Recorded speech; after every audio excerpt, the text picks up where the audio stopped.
할렐루야. 오늘도 하나님의 크신 은혜와 축복이 함께 하시길 주님의 이름으로 하나님의 백성이 어떻게 살아야 될 것인가 할 때 나누면서 살아야 된다. 하나님의 언약을 붙잡고 하나님의 임재하신 체험 가운데 하나님의 주권과 거룩함을 지키면서 살아야 된다.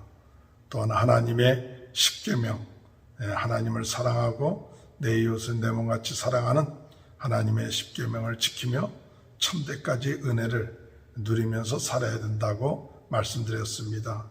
오늘 이 21장부터는 이제 하나님께서 주신 십계명을 구체적으로 우리의 삶 가운데 어떻게 적용할 것인가에 대한 율례를 말씀하고 있습니다.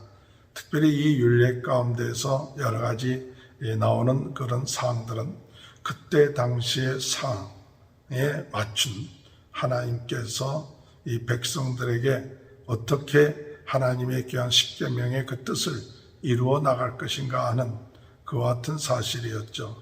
먼저 처음으로 나온 이 율례 가운데는 종에 대한 것을 이야기하고 있습니다.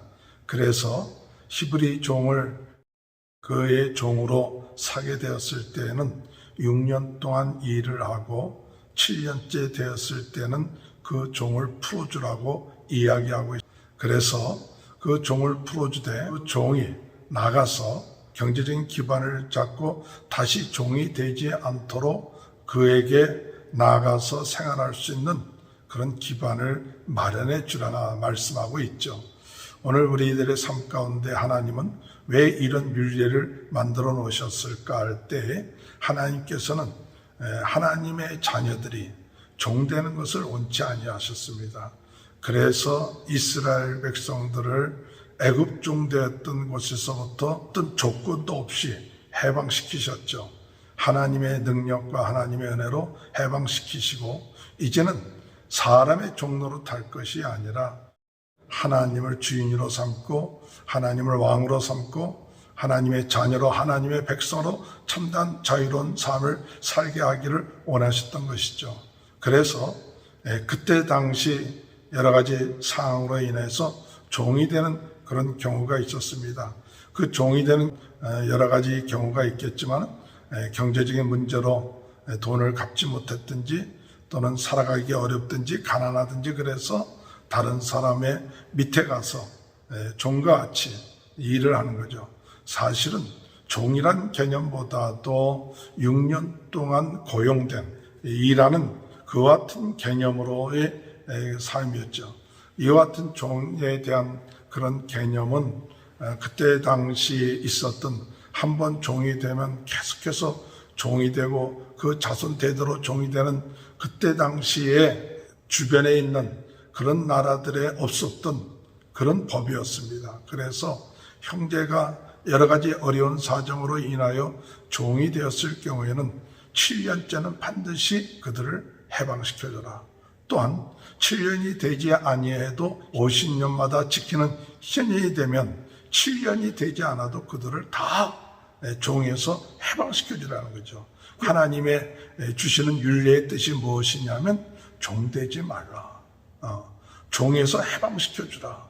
사람의 종노릇하지 말고 또는 세상의 종노릇하지 말고 거기에서 사람들을 해방시켜주라. 이게 그들이 하나님의 자녀요 하나님의 백성이라면 그들이 다시 재기할 수 있도록 도와주는 그런 입장이지 이 사람을 내가 부려먹고 내가 종으로 삼고 그것이 아니라 우리 형제가 어려운 가운데 있을 때 형제로서 받아들여서 6년 동안 같이 일을 하면서 그들로 하여금 재기할 수 있도록 그와 같은 입장에서 형제들이 6년 동안 종과 같이 일을 하면 반드시 7년째는 놓아줄 것이다 하는 그 말씀이죠. 하나님은 우리들을 위하여 그의 아들을 이 세상에 보내서 십자가에 못 박혀 돌아가신 이유가 뭐냐? 우리가 죄의 종노릇하지 않게 하기 위해서 하나님의 아들 예수 그리스도 하나님이 자신이 이 세상에 오셔서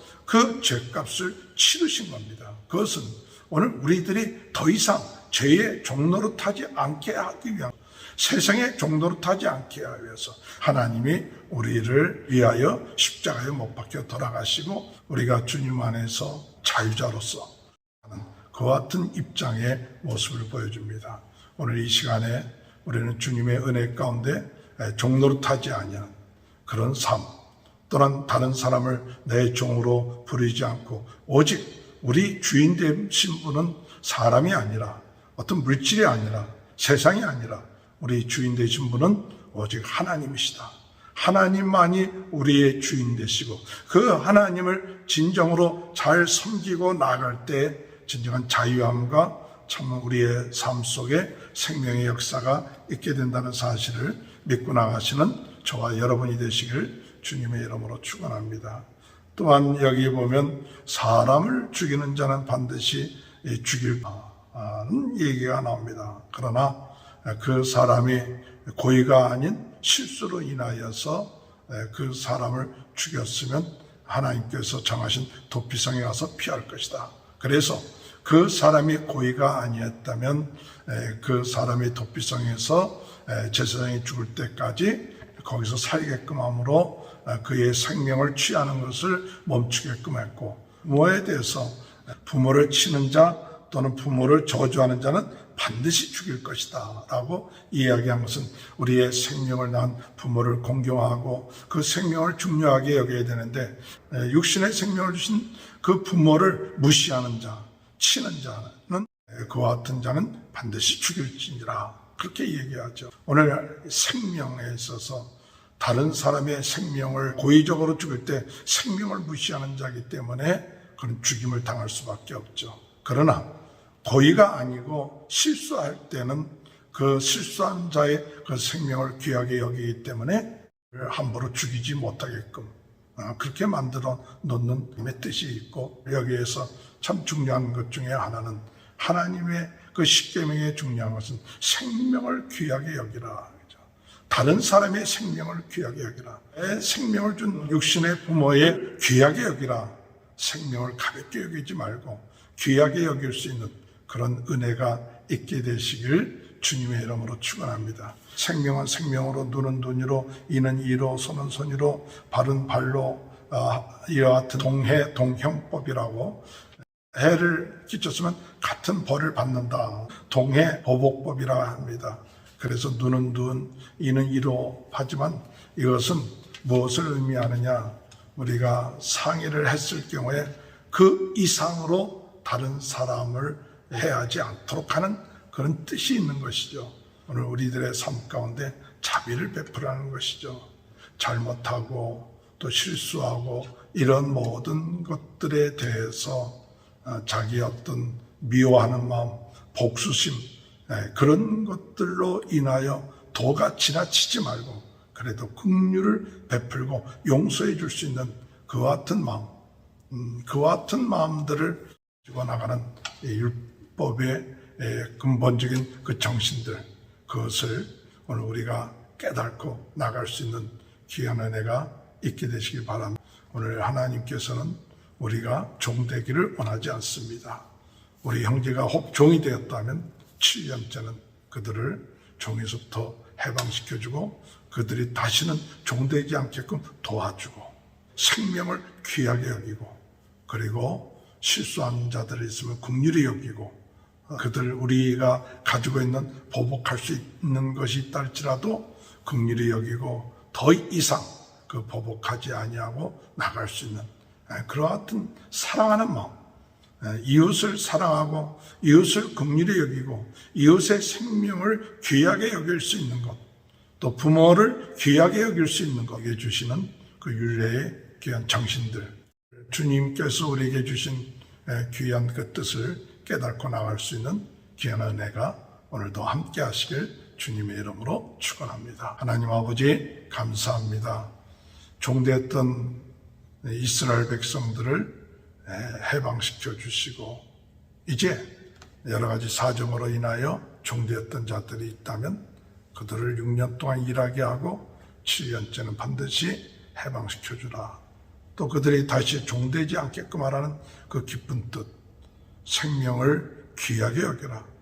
또한 실수한 사람, 또한 상해한 자들을 긍휼히 여길 수 있는, 자비를 베풀 수 있는 그런 마음, 복수심에 불타서 더 강하게 나가는 그런 인생 되지 말고 참 용서할 수 있는 그런 마음들이 저희들 다른 사람들의 인권과 다른 사람들을 귀하게 여길 수 있는 마음, 이와 같은 마음들을 저희들에게도 은혜 내려 주옵소서.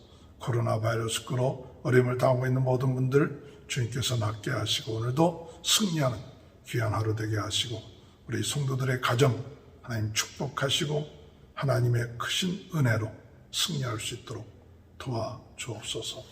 지금은 우리 주 예수 그리스도의 은혜와 하나님 아버지의 극진하신 사랑하심과 성령의 감동, 감화, 내주 교통하신 역사가 더 이상 종되지 아니하고 생명을 귀히 여기고 사랑의 사람이 되는 귀한 축복이 지금부터 영원토록 함께하여 주시옵기를 간절히 축원하옵나이다. 아멘.